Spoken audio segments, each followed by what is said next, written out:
Yeah. Rose. Yeah, it's empty. Yeah, it's empty, Lau. It's just spring on. Sitting in her wagon. Here is hello everyone, welcome back to my channel, and today's video I'm sharing a little glimpse of our life here in the German countryside. Join me as I navigate 3 busy days of raising 2 toddlers, from school runs and everyday routines to the simple moments that make motherhood special. I hope you enjoy spending these days with us.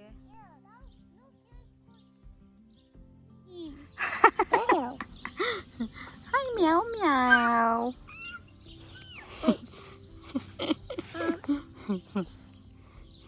You like the meow meow, Laura? No. Hi, meow. Nope. Ay, ay, ay, ay, ay, ay, ay, ay, ay, ay, ay, ay, ay. Nope.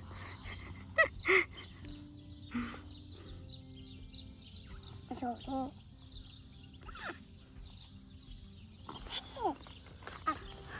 Baby.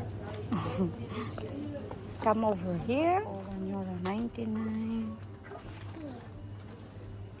Ito yung dami nilang products para sa baking. Ito para sa cake ni Laura. Gagawa tayo ng cake para sa Geburtstag niya soon. Good. Yeah, but you got already cake. No. Yeah, I have to check out first what they have. Here, balloons for Laura's Geburtstag. So, pauwi na kami mga momshies. 45 minutes lang si Laura sa school. Tapos, galing kami ni Edika na. Nakabili na kami ng cakes na gusto niya. Ayaw niya ilagay sa bag niya. Gusto niya hawakan. Then, nakabili.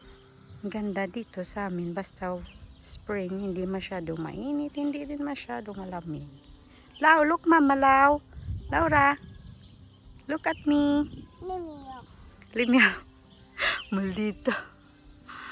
Ayan yung simbahan namin. Na pinakalumang simbahan dito sa lugar namin. Mga 800 something AD or BC.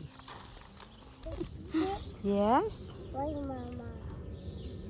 Why? Because it's kaput. You did it. Very good. One more, Mama. It's normal.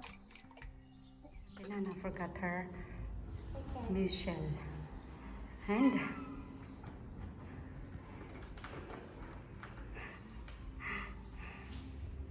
it's 5 in the afternoon, mga momshies. Nakapagluto na ako ng aming hapunan. Nagbihon lang ako kasi ang tagal ko nang hindi nakatikim ng bihon. Mga almost 3 months din siguro.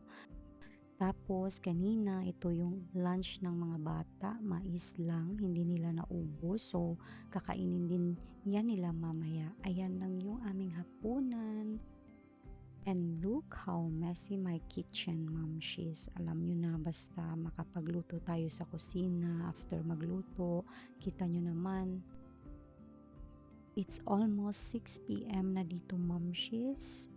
Tingnan yung sikat ng araw, as in sobrang sikat pa talaga, diba? Parang alas 3 lang ng hapon. Ganyan talaga dito, basta spring and summer. Hindi pa naman summer, pero ganyan na talaga. Ayan yung mga labahan ko, kailangan ko nang kukunin kasi dry na sila and tutupiin na lang yan.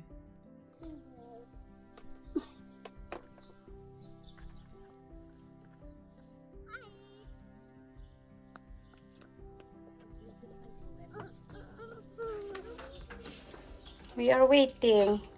Hannah. Hannah. I did it, Mama. Yeah, you did it.